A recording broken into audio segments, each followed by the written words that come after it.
এই ভিডিওতে আমরা ডিসকাস করব নিউক্লিয়ার স্ট্রাকচার এন্ড এনার্জি ওই চ্যাপ্টারেরই topic C and D. Topic C তে যেটা আছে মাস এনার্জি ইকুইভ্যালেন্স। মনে কর আমরা কোনো কেমিক্যাল রিঅ্যাকশন আগে কেমিক্যাল রিঅ্যাকশনের কথা পড়েছি ক্লাস 10 লেভেলে। ধর A প্লাস B রিঅ্যাক্ট করে C প্লাস D তৈরি হলো। তাহলে A প্লাস B দুটো রিঅ্যাকটেন্ট, সেই দুটো প্রোডাক্ট। এখানে আমরা দেখবি মাস কনজারভেশন ল কিন্তু ফেলতাম, ঠিক আছে। আবার এই রিঅ্যাকশনটার ক্ষেত্রে আমরা সেপারেটলি এনার্জি কনজারভেশন ল ফেলতে পারি, ঠিক আছে। তো in case of chemical reaction আমরা দেখতাম যে এই মাসটা আর এনার্জিটা, মাস আর এনার্জি এই দুটোই সেপারেটলি একটা কনজারভেশন ল ফলো করবে। মাস আর এনার্জি দুটোই একটা সেপারেটলি কনজারভেশন ল ফলো করবে। বাট এখন কিন্তু আমাদের in case of nuclear reaction, ঠিক আছে, এখন কিন্তু আমাদের আর কেমিক্যাল রিঅ্যাকশন নিয়ে এই চ্যাপ্টারে আমরা স্টাডি করব না। এই চ্যাপ্টারে আমরা স্টাডি করব মেইনলি নিউক্লিয়ার রিঅ্যাকশন। তাহলে এটা যদি নিউক্লিয়ার রিঅ্যাকশন হয় তখন দেখবি মাস আর এনার্জি কিন্তু সেপারেটলি কনজারভেশন ল ওবে করছে। তাহলে আমাকে কি করতে হবে, এখানে মাস প্লাস এনার্জি, ঠিক আছে, মাস প্লাস এনার্জি এটা লেফট সাইডে যা হবে রাইট সাইডে এই টোটালটা কিন্তু সেম থাকবে। দ্যাট ইজ এখানে আমাদের নতুন করে কি হলো, মাস এনার্জি এই দুটোর কিন্তু কনজারভেশন ল আমার সাইমালটেনিয়াসলি ফেলতে হবে। এই দুটোর কিন্তু একটাই কনজারভেশন ল হচ্ছে, মানে ইন্ডিভিজুয়ালি মাস কনজার্ভ আর এনার্জি কনজার্ভ যেটা আগে ছিল সেটা কিন্তু আমাদের কনসেপ্ট নিউক্লিয়ার রিঅ্যাকশনে আর দেখা যায়। তার মানে কি হচ্ছে, আমাদের মাস আর এনার্জি এই দুটোর কনজারভেশন ল একই সাথে আমাদের ফেললে তখন কিন্তু দেখা যাচ্ছে ওবে করছে, ঠিক আছে। অ্যাকর্ডিং টু আইনস্টাইন, এই কারণেই অ্যাকর্ডিং টু আইনস্টাইন রিলেশন আমার বেরিয়েছিল E = mc²। দ্যাট ইজ এখানে কি ব্যাপার, যে মাস কিন্তু এখানে এনার্জিতে কনভার্ট হতে পারে, আবার এনার্জিও কিন্তু মাসে কনভার্ট হতে পারে।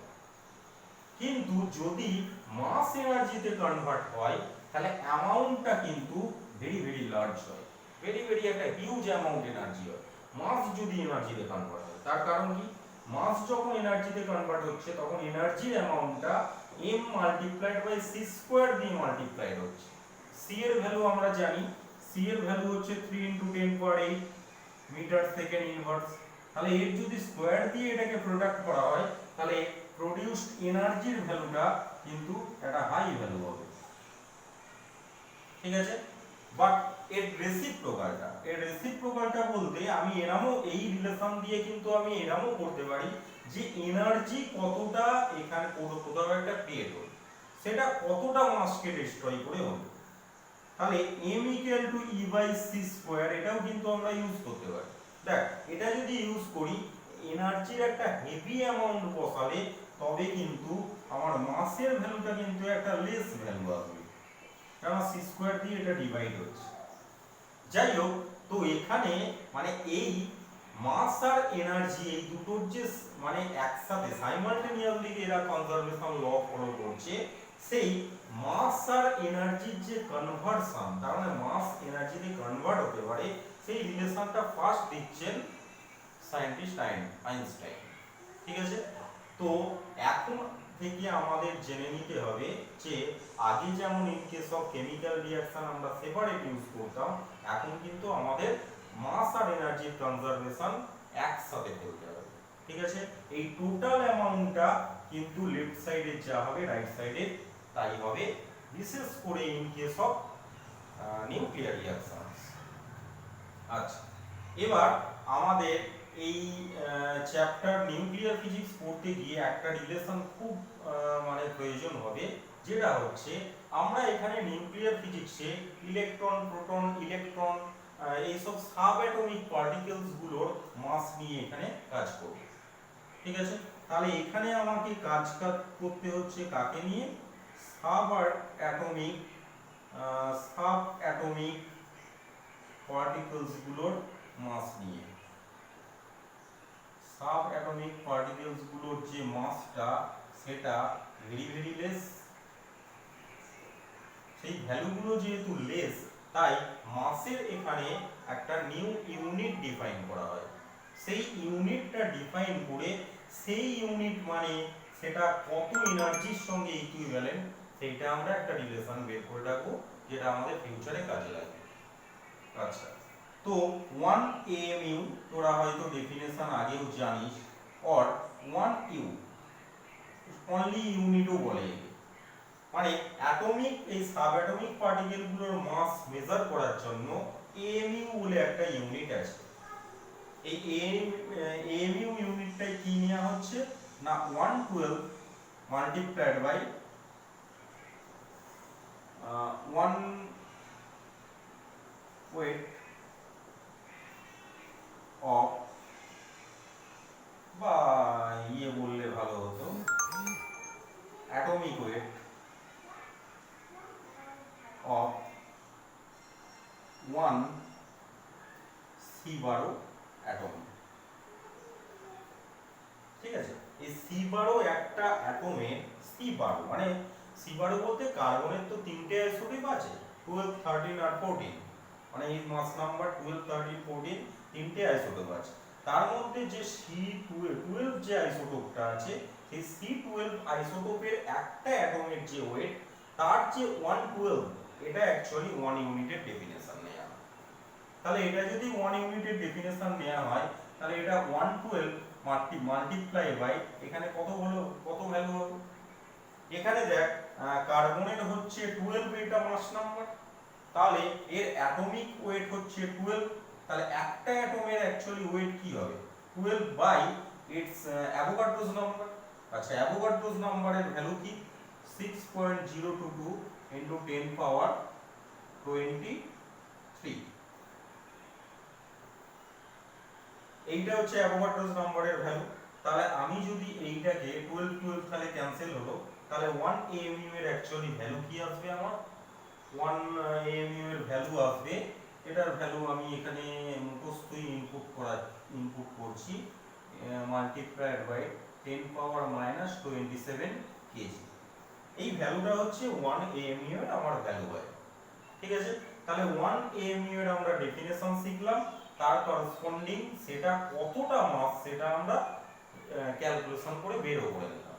এবার আমরা বের করব যে এই 1 AMU এইটুকু একটা এই ইউনিট যে অ্যামাউন্টটা এইটুকু মাস যদি এনার্জিতে কনভার্ট হয় তাহলে সেই ইকুইভ্যালেন্ট এনার্জির ভ্যালুটা কি হবে, দ্যাট ইজ এই রিলেশনটা কাজে লাগিয়ে আমি এর ইকুইভ্যালেন্ট এনার্জি বের করব। তাহলে এর ইকুইভ্যালেন্ট এনার্জি আমার কি হবে E equal to 1.66 into 10 power minus 27 multiplied by c square, c square মানে হচ্ছে 9 in multiplied by 10 power 16। ঠিক আছে, এটা হচ্ছে আমার কোন ইউনিটে বেরোবে, এখানে ইউনিট হচ্ছে আমার জুল ইউনিটে, এনার্জির ইউনিট হচ্ছে জুল, এটা জুল ইউনিটে বেরোবে। নাও এই জুল ইউনিটকে আমরা যদি MeV ইউনিটে মানে জুল থেকে ইলেকট্রন ভোল্টে কনভার্সন তোরা সবাই জানিস। ঠিক আছে, জুলকে যদি 1.6 ইনটু 10 পাওয়ার মাইনাস 19 দিয়ে ডিভাইড করা হয় তাহলে এটা EV ইউনিটে চলে আসে। আমরা এখানে EV অর্ডারে না রেখে এটাকে MEV তে রাখবো, মানে মেগা ইলেকট্রন ভোল্টের টার্মস। তাহলে একে যদি মেগা ইলেকট্রন ভোল্টের টার্মসে এক্সপ্রেস করা হয় তাহলে এই ভ্যালুটা অ্যাকচুয়ালি দাঁড়ায় 0.5 MEV। ঠিক আছে, আশা করি এই রিলেশনটা তোরা করে নিতে পারবে যে জুল থেকে কি করে MEV তে ভ্যালুটা আসবে। তার মানে 1 ইউনিটের যদি ইকুইভ্যালেন্ট এনার্জি ইকুইভ্যালেন্ট ধরা হয় তাহলে কিন্তু সেই এনার্জির ভ্যালুটা আমাদের এত হয়, এত মেগা ইলেকট্রন। ঠিক আছে, নেক্সট আমাদের কাজ হচ্ছে এখানে একটা ইম্পর্টেন্ট টপিক যেটা হচ্ছে মাস ডিফেক্ট। মাস ডিফেক্ট দেখ, কোনো একটা অ্যাটমের যেটা নিউক্লিয়াস, কোনো একটা অ্যাটমের যে নিউক্লিয়াস তার মধ্যে থাকে কি নিউট্রন এন্ড প্রোটন। আমি ধরে নিলাম যে এই নিউক্লিয়াসটাই আমার আচ্ছা আমি এই এলিমেন্টটার কথা ভাবছি, ধর এলিমেন্ট এক্স এ জেড, এই এলিমেন্টটার কথা মানে এই এলিমেন্টটার আমার নিউক্লিয়াস আর প্রোটন, নিউট্রন আর প্রোটনের মাস কত সেই দুটো আমরা অ্যাড করে বের করতে চাইছি। ঠিক আছে, তাহলে এর নিউক্লিয়ার মাসটা অ্যাকচুয়ালি কত হওয়ার কথা,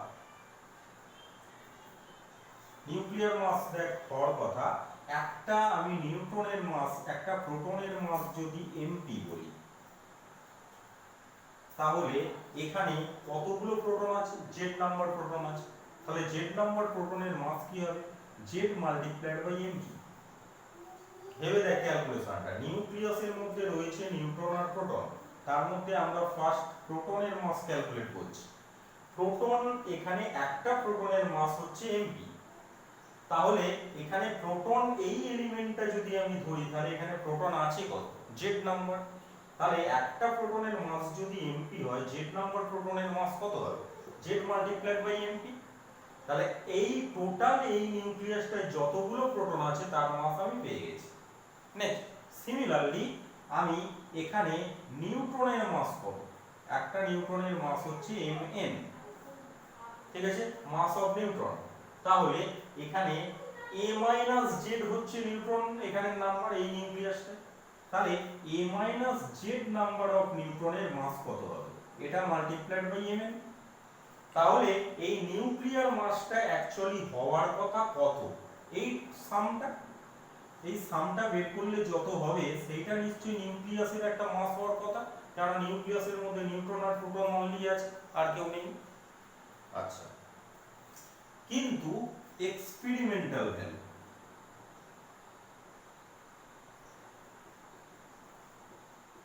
এই নিউক্লিয়ার যে মাসের যে এক্সপেরিমেন্টাল ভ্যালুটা, সেটা আমরা দেখতে পাচ্ছি যে আলাদা, m আসছে। ঠিক আছে, নিউক্লিয়ার মাস হওয়ার কথা এত, নিউক্লিয়ার মাসের এক্সপেরিমেন্ট করে যে ভ্যালুটা বের হচ্ছে সেটা এটা। সো বাট তার মানে এই রেজাল্টটা এই রেজাল্টের সঙ্গে ম্যাচ করার কথা, কিন্তু ম্যাচ করছে না। ঠিক আছে, so there is a difference in mass, এই যে মাসের যে মিলছে না দুটোর মধ্যে যে ডিফারেন্সটা, that is defined as mass defect. ঠিক আছে, এইটা ডিফাইন করা হয় মাস ডিফেক্ট বলে। তাহলে মাস ডিফেক্ট অ্যাকচুয়ালি কোনটা, মাস ডিফেক্ট আমরা যদি সিম্বল আমরা একটা ইউজ করি, তাহলে মাস ডিফেক্টকে আমি যদি মনে কর মাস ডিফেক্টকে বলছি ধর m দিয়ে, আচ্ছা এটা m তো ডিনোট হয়ে গেছে, তাহলে এইটা হচ্ছে এক্সপেরিমেন্টাল ভ্যালুকে আমি me দিয়ে বলে দিচ্ছি এক্সপেরিমেন্টাল মাস। ঠিক আছে, তাহলে এই দুটোর মধ্যে যে ডিফারেন্সটা, সেই মাসটাকে, মাস ডিফেক্টটাকে আমরা বলছি যে zmp plus a minus zmn minus m of experimental value. আচ্ছা এটা কিন্তু ইলেকট্রন নয়, হ্যাঁ এটা ইলেকট্রন কিন্তু নয়, এটা ভুল ভাবিস না। ঠিক আছে, এটা ক্যাপিটাল ই করে দিচ্ছি আমি, এক্সপেরিমেন্টাল ভ্যালু অফ নিউক্লিয়ার মাস। তাহলে এই যে মাস দুটোর মধ্যে ডিফারেন্স এলো, দ্যাট ইজ মাস ডিফেক্ট। এইবার ঘটনা হচ্ছে এই যে মাস ডিফেক্টটা হলো, এটা কেন হলো, এই দুটোর মধ্যে মাস মিলছে নাই বা কেন, তার কারণ হচ্ছে এই দুটোর সাম হচ্ছে এর সঙ্গে মেলার কথা, বাট মিলছে না। তার কারণ কি, মাসের কিছুটা পার্ট আমার এখানে এনার্জিতে কনভার্ট হয়ে যাচ্ছে। ঠিক আছে, অ্যাকর্ডিং টু আইনস্টাইন, এটাই আমরা ঠিক এইখানটা পড়ছিলাম যে মাস কিন্তু এনার্জিতে কনভার্ট হতে পারে according to relativistic principal Einstein. তাহলে মাস যদি এনার্জিতে কনভার্ট হতে পারে, তাহলে এই যে মাসটার আমার হিসেব মিলছে না, সেই মাসটা আমার নিশ্চয়ই এনার্জি ফর্মে কনভার্ট হয়ে যাচ্ছে। ঠিক আছে, দ্যাট ইজ এই যে মাস ডিফেক্ট থেকে যে এনার্জিটা আসছে, সেই এনার্জির ভ্যালুটা কত, সেই এনার্জির ভ্যালুটা mass defect multiplied by C square করলেই আমরা পেয়ে যাব। ঠিক আছে, আচ্ছা এই এনার্জিটা একটা নিউক্লিয়াসের মধ্যে কি ফর্মে আছে? এই নিউক্লিয়ার যে এনার্জিটা, that is our binding energy, that is the binding energy of nucleus। ঠিক আছে, এই বাইন্ডিং এনার্জি দ্যাট ইজ এইটুকু মাস যেটা এনার্জিতে কনভার্ট হয়ে আছে, এইটা হচ্ছে আমার একটা ছোট্ট নিউক্লিয়াসের মধ্যে, এই ছোট্ট নিউক্লিয়াসটার মধ্যে বাইন্ডিং এনার্জি জেনারেট করছে হচ্ছে এইটা। ঠিক আছে, এই বাইন্ডিং এনার্জির জন্যই কি এই স্ট্রং মানে এই যে বাইন্ডিং এনার্জি, এই স্ট্রং বাইন্ডিং এনার্জির মধ্যে জন্যই এই একটা কম্প্যাক্ট এইটুকুনি জায়গায় এত ইলেকট্রন এত নিউট্রন এবং প্রোটন এক জায়গায় কম্প্যাক্ট ফর্মে ধরা আছে এই বাইন্ডিং এনার্জিটার জন্য। ঠিক আছে, বোঝা গেল? তাহলে বাইন্ডিং এনার্জি জেনারেট কি করে করছে, যে এই মাসের যে ডিফারেন্সটা সেটা এনার্জি ফর্মে কনভার্ট হয়ে আছে বলে বাইন্ডিং এনার্জি আমাদের নিউক্লিয়ার বাইন্ডিং এনার্জি জেনারেট করছে। ঠিক আছে, আশা করি এই টপিকটা আমি বোঝাতে পেরেছি। মাস ডিফেক্ট মানে হচ্ছে এই দুটোর মাস ডিফারেন্স। ঠিক আছে, আর এই মাসের যে ডিফারেন্সটা পাচ্ছি সেটা এনার্জি ফরম্যাটে যেটা কনভার্ট হয়ে আছে সেটাই হচ্ছে নিউক্লিয়াসের আমাদের বাইন্ডিং এনার্জি।